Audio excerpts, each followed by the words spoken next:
Hello, everyone. Thank you for still being with us, if you are still there with us. And I would like to turn over the floor to Professor Kyung-ho Seo, who will chair the open discussion sessions. Professor Seo is the Emeritus Professor of Seoul National University and a former member of the International Advisory Committee for UNESCO's Memory of the World program. So over to you, Professor. Thank you. Good morning or good evening again. Welcome to the second half of the International Conference on the UNESCO World Heritage Interpretation for the year of 2020. We have about 5 discussants for this session now, and even though we have kind of sequence that the organizer has arranged it in advance, since everybody has different commitment after this hour, so let me slightly change the sequence of speech by the discussants. Since one of the participants, one of the discussants has another appointment immediately after this session, let me have the pleasure of inviting His Excellency Ambassador Yang Jin, the permanent delegate of the People's Republic of China to UNESCO. Mr. Ambassador, do we have him online? Thank you very much, Professor Su, the moderator. I want to say hello to everyone. First of all, I would like to thank and congratulate the Ministry of Foreign Affairs of the Republic of Korea and the Korean National Commission for organizing the 2020 International Conference on UNESCO World Heritage Interpretation and the theme Many Facets of Cultural Heritage and the Rights-Based Approaches in Heritage Interpretation. I would also like to thank the 3 keynote speakers for their very inspiring inputs. Cultural heritage is certainly a human rights issue. Article 27 of the Universal Declaration of Human Rights points out everyone has the right freely to participate in the cultural life of the community, to enjoy the arts, and to share in scientific advancement and its benefits. In October 2016, the Human Rights Council adopted to respect, and protect the rights of everyone to take part in cultural life, including the ability to access and to enjoy cultural heritage. UNESCO recognizes the preservation of cultural heritage as a means to build peace, protect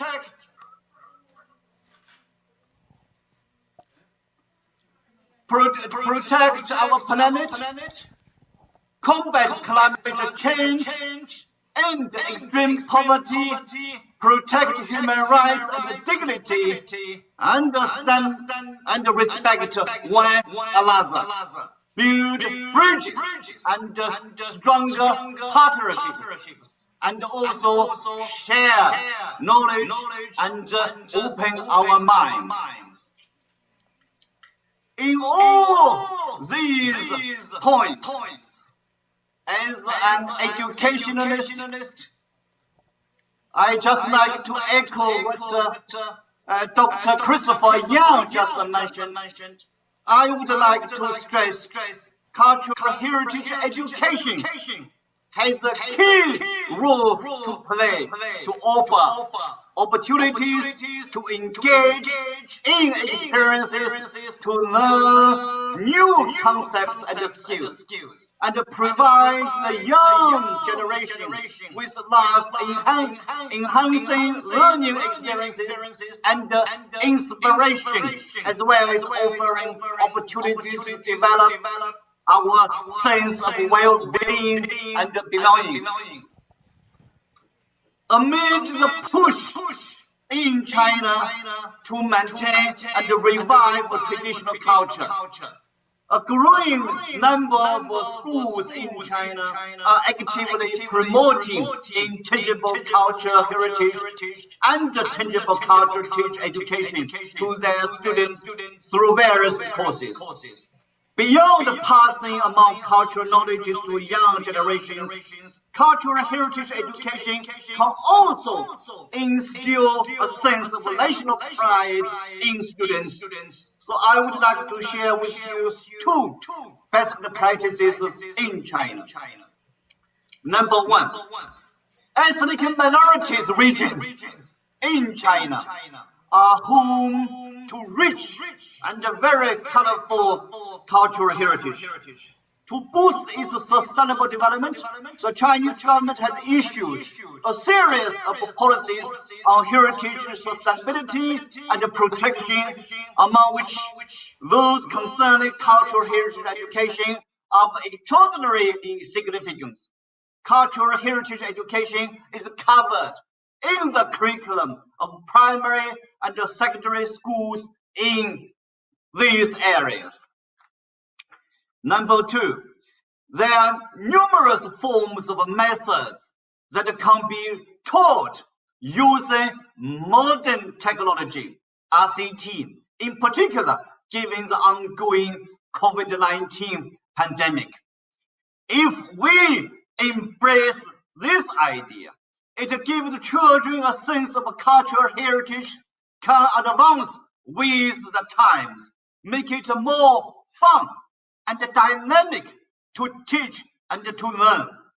For example, in recent years, many of the schools in China which offer cultural heritage courses have been using digital documents, virtual reality, and online courses to provide a modern age to preserving and promoting China's rich and diverse culture.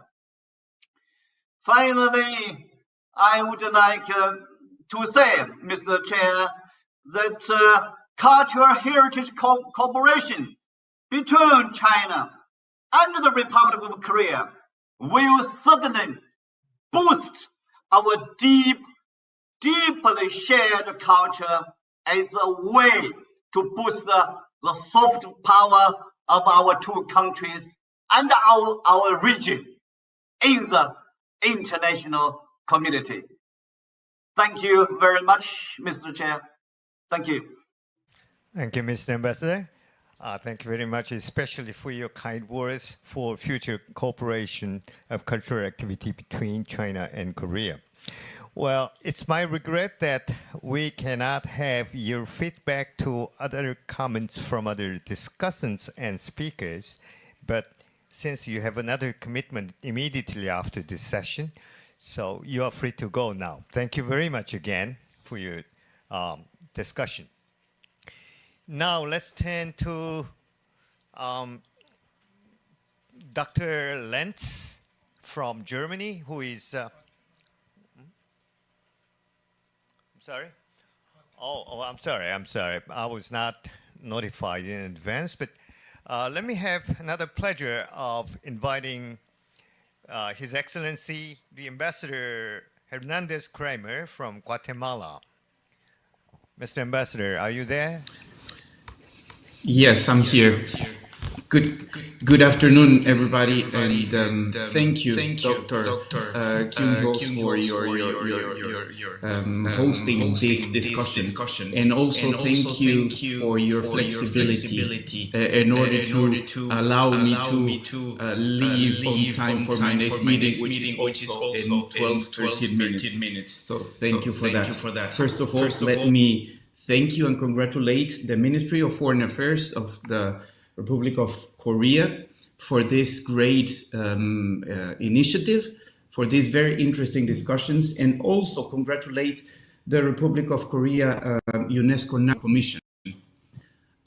We believe this is a great topic, and this is some increasing situation and item that is growing and recent and in the local days right now. So this is very on time and very interesting.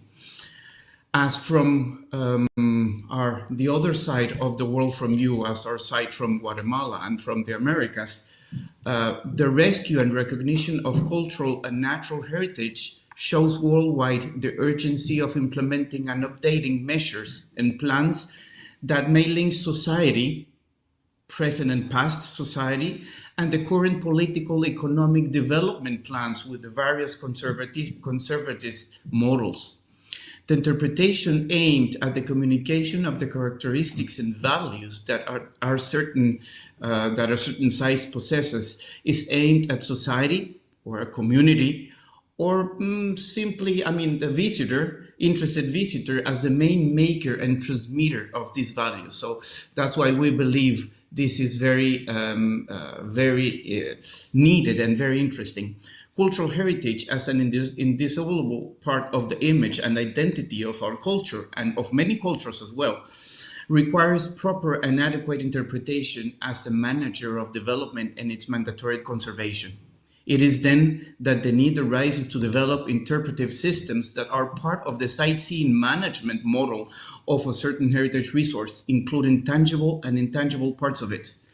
This must be created and managed according to the requirements of the heritage sites, which, with the aim of internalizing the need to preserve the heritage values, both tangible and intangible, that were left behind and that need to be preserved for future generations. The role of interpretation of heritage in the field of heritage protection and promotion is an activity that in recent years has had a great development. And nowadays, in this present time, due to the COVID-19 pandemic, it has been highly affected. Many experiences applied in different cultural contexts have shown how throughout strategies based on integral understanding and communicative processes, educational, recreational, and management objectives of heritage assets are quite well achieved, and peace is achieved, which is one of the main objects of heritage preservation. Therefore, a fundamental goal of heritage management is to communicate its true and overall significance and the need of its conservation, both to the host community and to the visitors, observers seeking a new and rewarding experience. In this sense, it is important to encourage the training of interpreters and guides within the same community and who deeply understand the heritage value for the accurate presentation and accurate interpretation of their own cultural values. It is also appropriate to consider all those conceptual and practical tools that favor an effective, cognitive, and correct identity links between heritage and society. Here is the interpretation of heritage, but also in museography, historical staging, exhibition techniques, cultural animation, educational techniques, enhancement of the same, and all of those tools that have a purpose of linking heritage and society, making history understandable rightly today. The interpretation will lose all its meaning when the observer is unable to make a proper reading of the proposed appropriate discourse without obtaining in this way any intellectual and experiential benefits. As I said before, peace would be a great benefit. The interpretation of heritage also contributes to developing sustainable tourism policies at local level where the local community is involved, acceptable capacities are identified in the spatial, ecological, and human fields, and communication and education are developed for the local population or residents and visitors as well, which allows promoting the quality of life and environmental management of the community and of the sites. In turn, it is part of the integrated heritage management model that involves various components and managers involved with them. It is vital then to establish the need for the heritage to be characterized, preserved, and revived so that it is duly recognized throughout the simplest and most complex interpretation techniques. In addition, its adaptation to the local and territorial context and according to the legal planning framework by which every project must be governed should be taken into account and as a starting point, including the four concepts of truth that we just recently reminded by Dr. Young. Various examples bring us closer to heritage recognition tasks and to various interpretation techniques created for this purpose. Heritage is part of the identity and inheritance of past generations. Recognizing and safeguarding them will allow present generations to maintain the heritage quality for future generations so that they are not just appreciated nor degraded, but rightly understood and valued. The interpretation is based on the interest and decision of the actors involved in heritage management, becoming an essential instrument for disseminating heritage and achieving its proper conservation. But an essential part of this interpretation should be the real understanding of the site in a more global, complete, and overall view, including the obvious and not so obvious aspect of it. Therefore, identification, valuation, and characterization of heritage resources carried out in a multidisciplinary way are allowing to corroborate the existing link between heritage resources and their potential as a possible cultural attraction that value true identity and produce peace. The Heritage Society relationship enables the integration of an interpretative system according to the values of cultural heritage and its makers from all points of view. As a final result, recognition actions, characterization, valuation, and planning should carry out that will allow consolidating and safeguarding these values. Some of these values may be even hiding or non-observable at first sight, and also values that came out from the least included into the interpretation, indigenous people including those groups, but actually they belong to the correct and right understanding of it, being it tangible or intangible, being it a site, place, a building, or being it a dance, a garment, a tradition, music, food, anything that is heritage.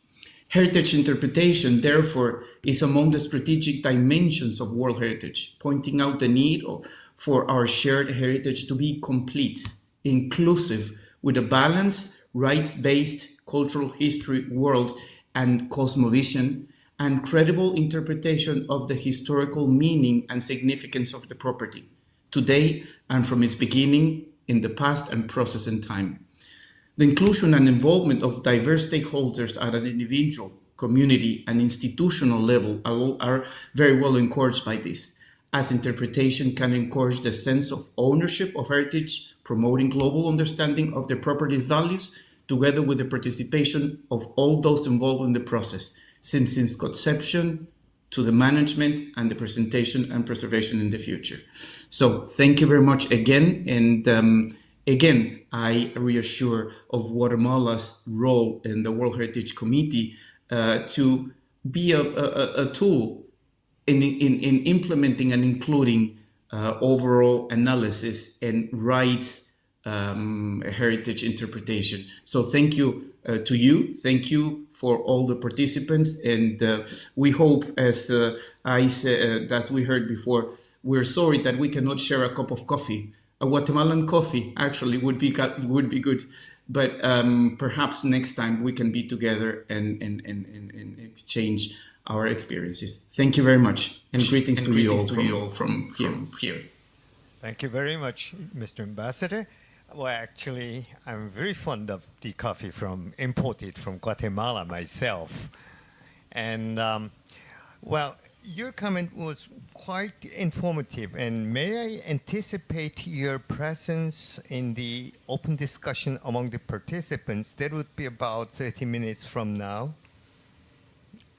Will you be there? It would be my pleasure. Well, I apologize. I ask for apologies. I have a meeting in 3 minutes. Also at UNESCO, at the Latin American group. I ask you whether your presence would be possible after 30 minutes. Anyway, if you have such a compelling appointment, then I must let you go. But thank you very much again for your comment. Thank you, sir. No, thank you. Hope to see you soon again. Yeah, with coffee, please. Let's turn to the next discussant. We have Dr. Gerhard Lenz from the Lammersburg Mines Museum of Germany, but he was not available for this hour.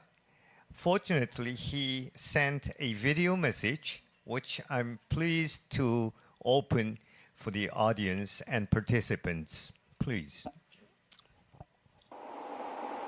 Good morning. My name is Gerhard Lenz.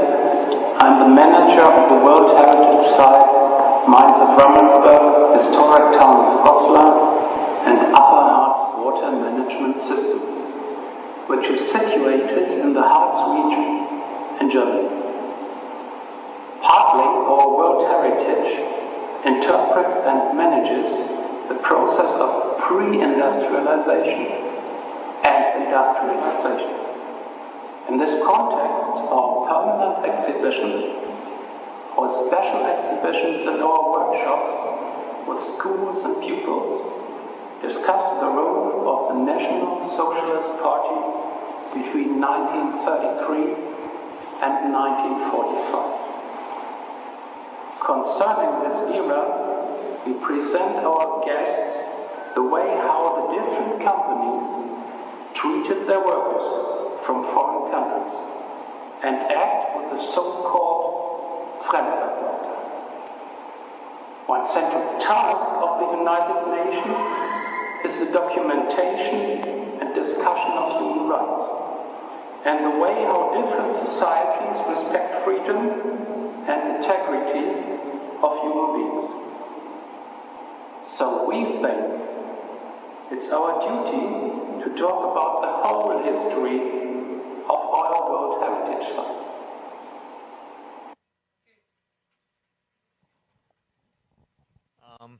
Thank you. We had some audio problems, but anyway, I hope that his message has been conveyed to the audiences in a good manner. Now let me invite Dr. Rosalind Russell, who is a renowned museum specialist in Australia and longtime contributor to the development of the Memory of the World program of UNESCO. And also, I might have to say that she is one of the members of the founding team of that particular program. Rosalind, please. Thank you, Professor Su. And thank you very much to the Korean Ministry of Foreign Affairs and the Korean National Commission of UNESCO for hosting this marvelous conference under these difficult circumstances. Like everybody else, I would love to be with you and particularly have that cup of coffee. Guatemalan or anything really. My presentation is actually based on reflections on what I've heard from the presenters today and my own responses to what they've been saying. There's several themes that are coming very strongly forward: inclusivity, clearly, but the problematization of how we actually construct heritage, whether it is something that resolves of an authorized discourse or whether we have a different perspective coming from excluded groups. And this is a very much a issue in my country here in Australia. As everybody would know, no doubt, we are a colonised nation that has been occupied for over 220 years by people of European ethnicity and others, imposing our cultural values on the first peoples of our country. And we struggle, we don't struggle, we actually work very hard to try and reconcile these differences. And many of the presenters today have focused on some of the issues that we deal with very strongly here in Australia. Addressing legacies of exclusion, as Professor Larson describes so eloquently. How can we redress this? This is something that is not only applicable to our country, but to many countries around the world. Just recently, I was reading an article about a place very far from me in the Caribbean, the island of or the state of the Dominican Republic, where the city of Santo Domingo is a World Heritage Site. What has been excluded from the interpretation there is the experience of Black people who were brought to then the island of Hispaniola as enslaved people from the 17th, 18th and 19th centuries. This exclusion is something that is common in communities around the world. And these are the kinds of issues that World Heritage has now tried to grapple with in terms of how we represent the multiple values and significances of a particular site. Multiple layers of values and significance, the legacies of conflict. This is something that we all grapple with in all our different societies. Certainly in the program that I have had much to do with, as Professor Sue said, the UNESCO Memory of the World program, we have run into significant problems with resolving different interpretations of wartime conflict, in particularly resolving around issues of occupation in World War II in the Pacific theatre of war and in East Asia, around issues like the comfort women and things like that bear on those kinds of issues have created very major problems in our program. And also these things play out in heritage sites as well. I think the idea of reconciliation and forgiveness through interpretation is one that is very close to my own heart, and one that I draw on an example from my own country. In fact, not very far from where I'm living here in Canberra. It goes against every possible expectation. It's not a World Heritage Site, it's never likely to be, but it is one where the local community has brokered an understanding with a former antagonist that has resulted in a very fruitful and dynamic relationship. I'm talking about a site called Cowra, which is in central western New South Wales in Australia. It was the site of a prisoner of war camp in the Second World War. It hosted over 1,000 Japanese prisoners of war who'd been brought to Cowra from the Pacific theatre of war and housed there.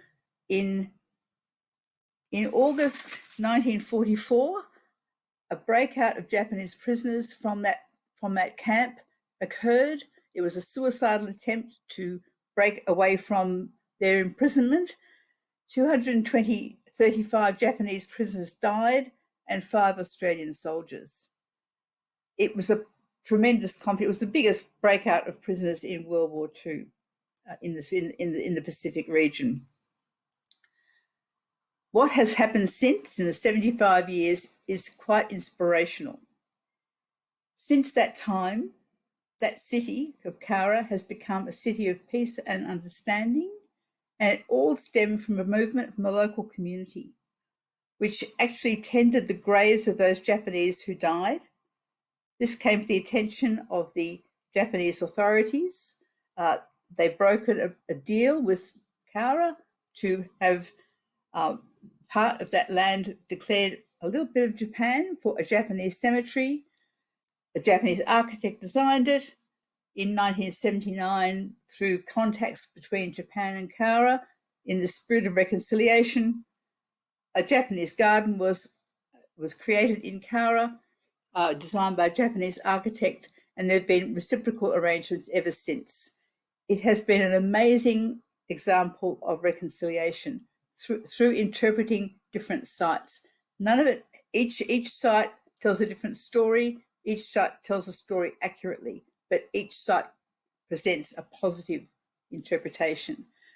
It inspires me to think that this is possible. We can have reconciliation, we can have this kind of multivocal interpretation that respects the views and the experiences and the sadness and the happiness of each of these particular groups in the society. It might sound utopian, but it really actually works. Every year there is a festival in Kaura called the Matsura Festival, and the Japanese ambassador attends that particular festival.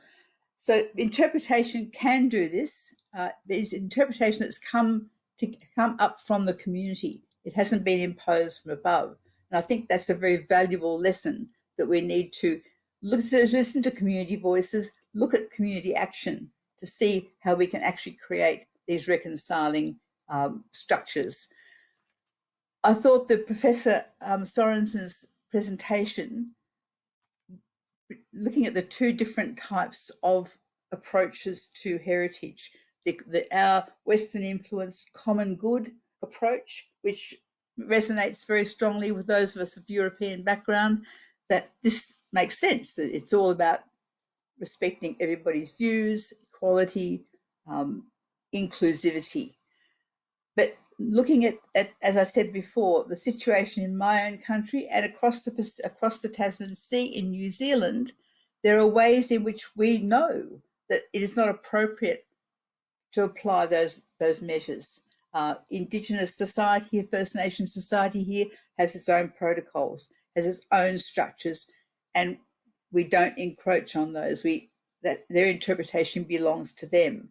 And a very potent example of how that the attitudes have changed and naming has changed in this respect and practices is with our famous monolith Uluru, used to be called Ayers Rock, a European name. That name has been changed to the Indigenous name for the place. It's now called Uluru. Just recently, the local traditional owners were very strongly opposed to people climbing on the rock. It was against their traditional values, and now climbing has been banned. So a particular way of using it, exploiting it, has been closed off in respect to traditional owners. And these are the kinds of accommodations that we come to here in Australia to try and reconcile the differences between what has happened in the past and what is ongoing culture in our traditional communities. Over in New Zealand, heritage interpretation by Maori is very strong, and there are protocols associated with approaching their sites that they govern, and they conduct their own rituals and allow people onto their sites who observe these particular protocols.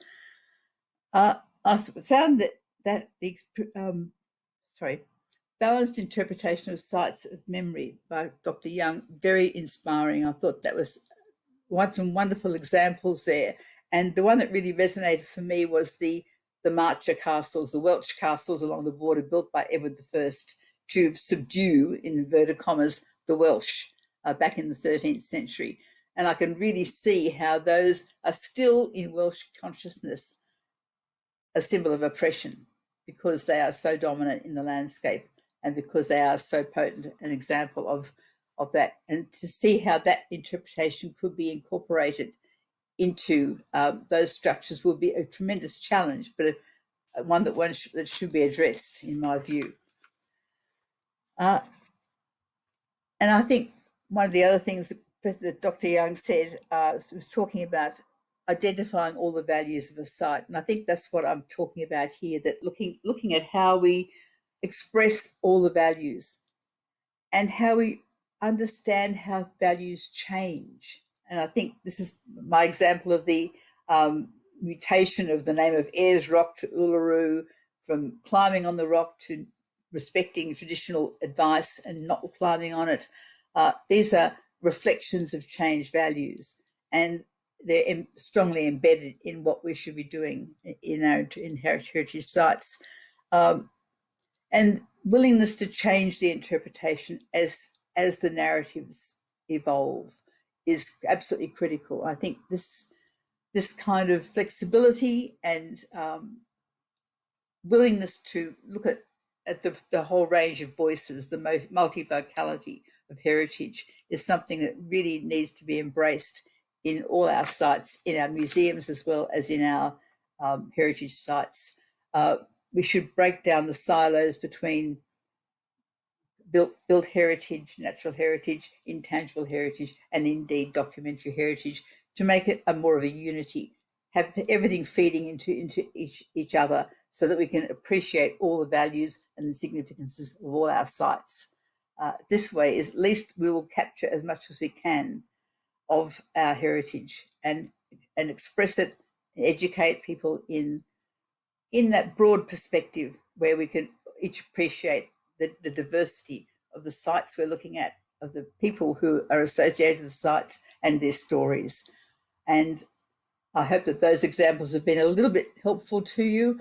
I certainly have learned a great deal from the presentations, so thank you to the three presenters who so generously gave of their knowledge, and thank you again to our organisers of the conference. Thank you. Thank you.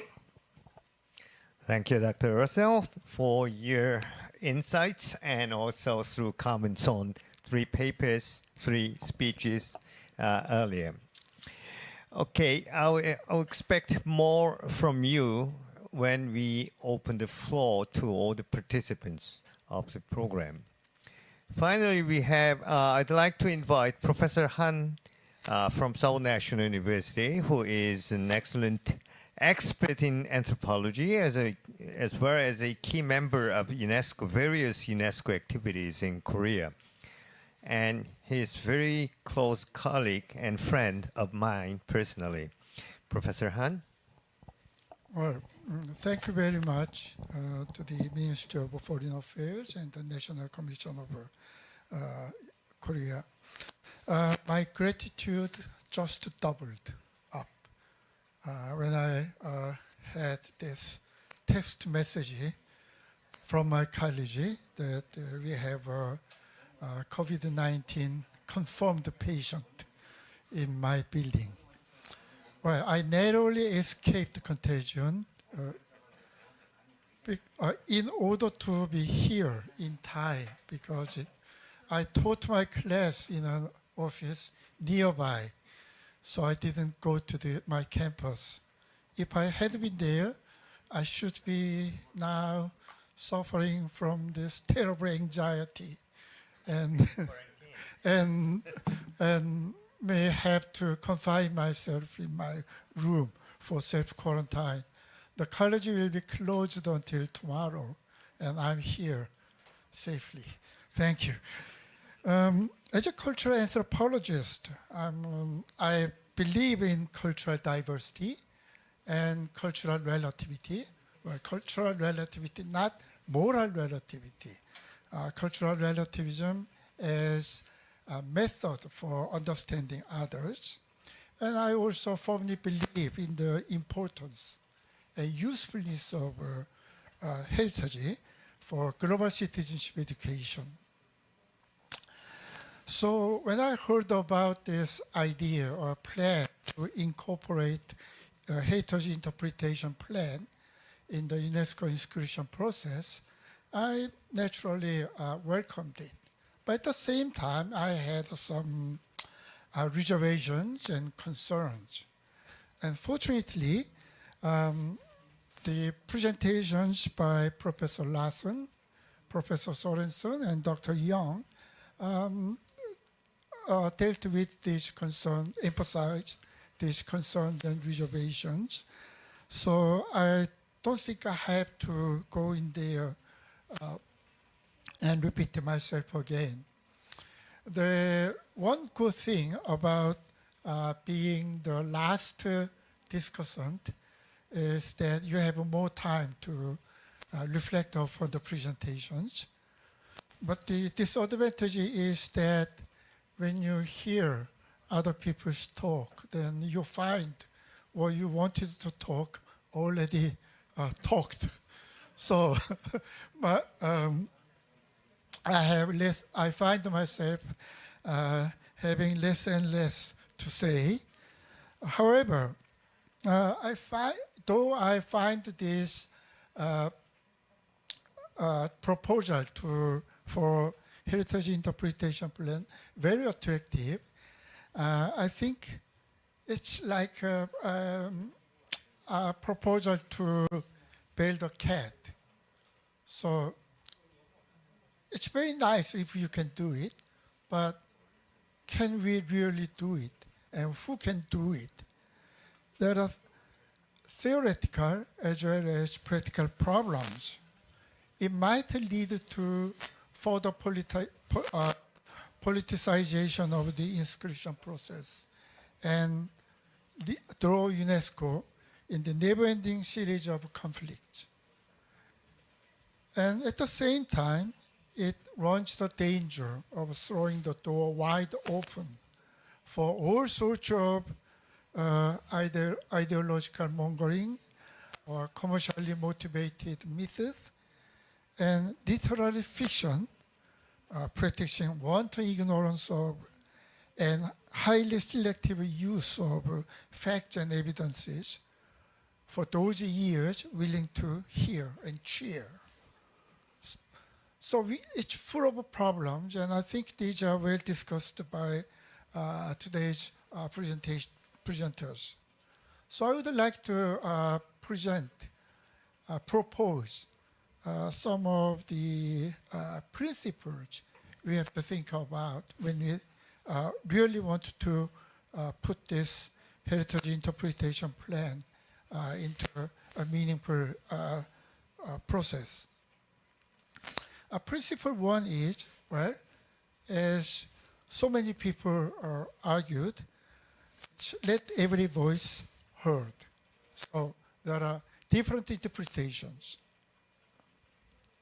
Well, not every interpretation is as valid as others, but first we have to give chance to those voices. Principle two is that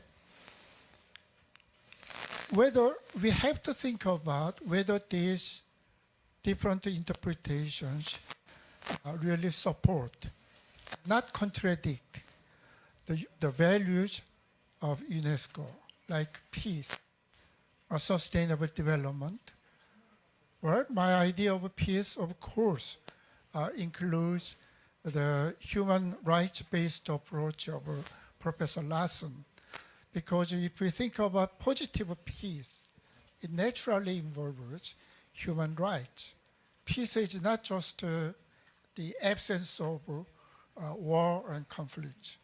It's absence of exploitation and the protection of human rights. So if the interpretations do not support UNESCO values, we have to reject them. And principle three, we have to think whether these interpretations can pass the scrutiny of human, social science, social and natural sciences. We have to look at the evidences, and we have to think seriously. And if there are difference of opinions, we have to put them to the panel of leading scholars and experts to examine the validity of these interpretations. And principle four, I think this is extremely important, whether we can agree to disagree. Well, there are different opinions, interpretations, But if these interpretations, if the interpretation of others, although I do not agree with their interpretation, if this interpretation supports human rights, peace, and sustainable development, not contradictory to the values of UNESCO, and if it can pass the scrutiny of human or social or natural sciences, then I might, although I do not agree, I might agree to disagree. I do not agree with them, but it has some validity, and I have to recognize that there is a valid ground for different interpretation. So this is, and then the next principle 5, might be, this is a little bit too mundane and secular for a scholar to say, but I say is inclusive interpretation before inscription. Well, in very vulgar terms, is cash before delivery.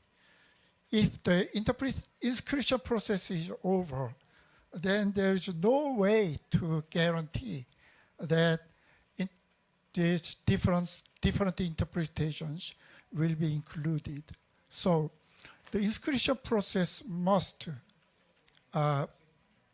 give chance to different interpretations to be included. Only after that, the UNESCO can put these heritages on the list, and it can be inscribed. And principle 6 is that UNESCO inscription should be temporary, and it should need a renewal. The inscription is not an event, conclusive and final. It's always temporary. Whether that heritage can hold the status, UNESCO heritage status, should be always open to question. Because the state parties might agree with the inclusive interpretation, and after the inscription, well, the regimes might change, or popular opinion might change. Many things can happen, and the interpretation, some of the different interpretations might be repressed or silenced. And there are, of course, many instances where this should not happen, but instances when the protection or preservation measures, all these promises made before the inscription might not be realized or fail. So in the case, UNESCO should withdraw the heritage from the list. So I say principle 7 should be, we have to have a list for quote and unquote lost heritages. The lost heritages list for those removed from the list. Well, heritages are made of things. There are intangible heritages, but there are world heritages are tangible. They are things. They might be destroyed, or they might lose the qualification for UNESCO heritage. In the case, UNESCO should withdraw support and remove these heritages from the list, because these heritages do not qualify. Well, these are the 7 points I make. And these are based upon my willingness to incorporate this interpretation process into the inscription. And at the same time, it is based on my reservations and concerns about this the proposal. Okay, I will stop here. Thank you. Thank you very much, Professor Han. Okay, we still have about 10 minutes or so, and I'd like to open the floor to all the participants. For that purpose, I would like to give some questions to the speakers, presenters, to respond to or make comments on what has been said by the discussants. May I start from Professor Dr. Young, who is now joining with Face Talk here? Dr. Young? Yes, would you please?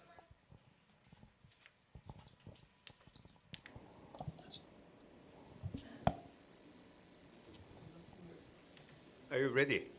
Okay, go ahead. Yes.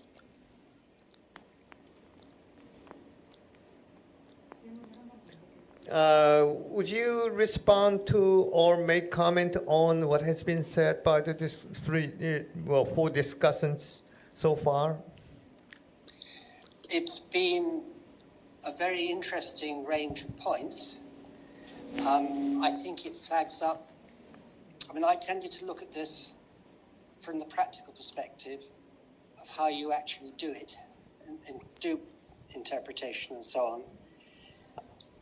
These things have to be done within a policy context, but in the end it comes down to the site managers on the ground who have to try and implement this with the stakeholders and so on. And I think it's important to remember that in practice, this can be very difficult because you have to get people to talk to each other. And then you have to try to get people to understand each other's point of view. So at this last resort, at the site level, bringing the interpretation in, the balanced interpretation, it's going to take a lot of time in many cases to negotiate and try and get a satisfactory balance interpretation. It's not easy at all, but in the process, the negotiation, trying to work out what you can say, is actually also part of a reconciliation process between different groups with different views.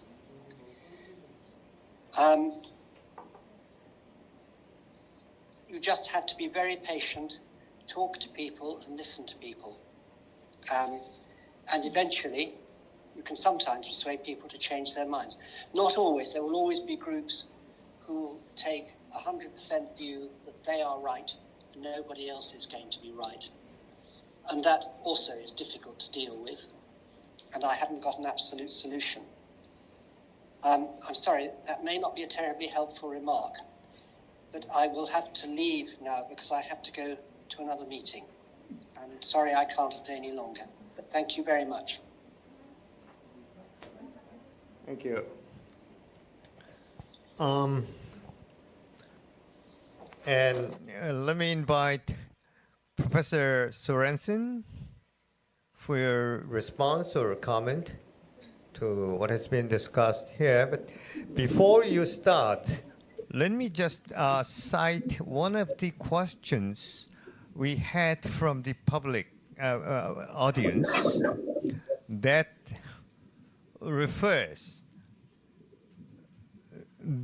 says that how we should understand the conversion of Church of Hagia Sophia into Hagia Sophia Grand Mosque.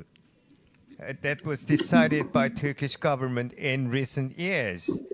This is one of the questions we have received from the public audience in Korea. Would you please include your response or possibly your answer in your comments? Okay. I think this is a very difficult one. As people probably know, it has a long history and of changing. That's not uncommon. It's the same what we see in part of Spain. Places which have been churches become mosques, or places which have been mosques turns into churches. I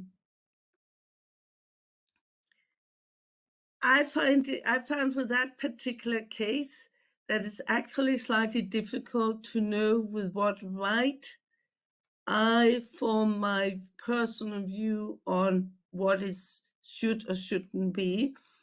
If the people in Istanbul, and I'm not sure that is the case, but if the people in Istanbul wanted to transition the building from one kind of building, one kind of use into another kind of use, then I think that may be their rights. We might regret it as foreigners, as external to the local context. We may regret it, but I'm not sure on what basis we have power of decision. So I'm a bit careful here about taking a very strong view. I think it very quickly get mixed about one's reaction to the political regime of Turkey and the particular heritage decision which was made. So thank you for the question. I think it's a complex one. I'm not sure that one should easily think that there is a simple answer. One should certainly have a sense of self-scrutiny of how you form your position on this. Thank you. Thank you, Professor Sørensen. And Professor Larsen, may I have your response or comment to the discussion? Thank you so much for an absolutely amazing session. There's a bit of echo here, so I'll try to speak naturally. I hear three key points. I retain three key points. It's three yeses. The first yes is about yes, we know. It was amazing to hear that, see that film also about Korea, the histories of war experience and all that. It was very important to also hear the ambassador of China speak to the importance of these approaches, as well indeed to listen to the ambassador from Guatemala. All three countries, yes, we know, we have lived through these issues. I was thinking of Guatemala, for example. When you think back at the peace accords in Guatemala, the importance of heritage, cultural rights was central to the peace accords and the importance of trying to actually build reconciliation with its indigenous peoples. And listening to the ambassador speak to the importance of integral interpretation goes exactly in that direction. And in fact, while we were listening to the ambassador, we saw the picture in behind him with four indigenous ladies sitting. So I think it's not just background, it's about pulling those histories and those pasts into the foreground and building reconciliation. Yes, we know was the first yes. The second yes is yes, we can. And I listen to not just Obama saying yes we can, but I also hear the experience from Australia and elsewhere in the comments was, we can do this. This is not utopian thinking. There are ways of building more inclusive interpretation, of building reconciliation, of finding ways of having different narratives, of dealing with difficult pasts, and moving forward in a reconciliatory way. So I think the yes we can was my second lesson, and the third yes is yes we must, and we must do that in a principled way. I really enjoyed also listening to the comments from Professor Hahn there about thinking, how do we actually move forward on this and not step backwards? This is a key moment. Yes, we know. Yes, we know. Yes, we can. Yes, we must, and we must do it in a principled way. And I think indeed the Korean effort here to actually think about rights-based approaches to interpretation is a key moment.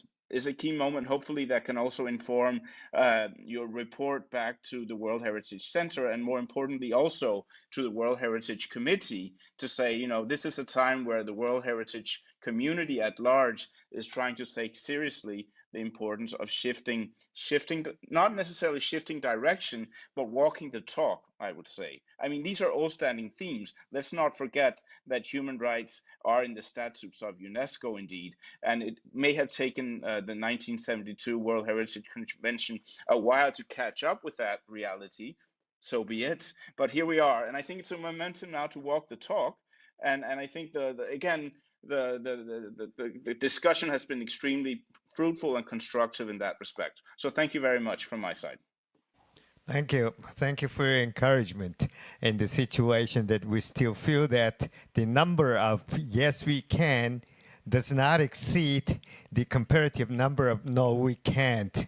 So this is a situation we still are experiencing lots of obstacles and difficulties, but your final point, yes, we must. That's very, very strong encouragement for future activities. Let me turn to Dr. Russell. Do you have anything to add or further comment? Yes, I think that was. I really agree with Professor Larson that those three yeses he articulated very much sum up my view of what this discussion has been about. And I don't downplay the difficulty. I think that Dr. Young was absolutely right. This is not easy. I mean, the examples I gave may sound a little bit Pollyanna-ish in the English idiom. They're not really. They've been arrived at by a lot of hard negotiation, hard work, and hard listening by both sides. I think one shouldn't downplay the complexity, often the extreme difficulty of actually getting to this reconciliation, getting to these points where you can move forward with an integrated interpretation.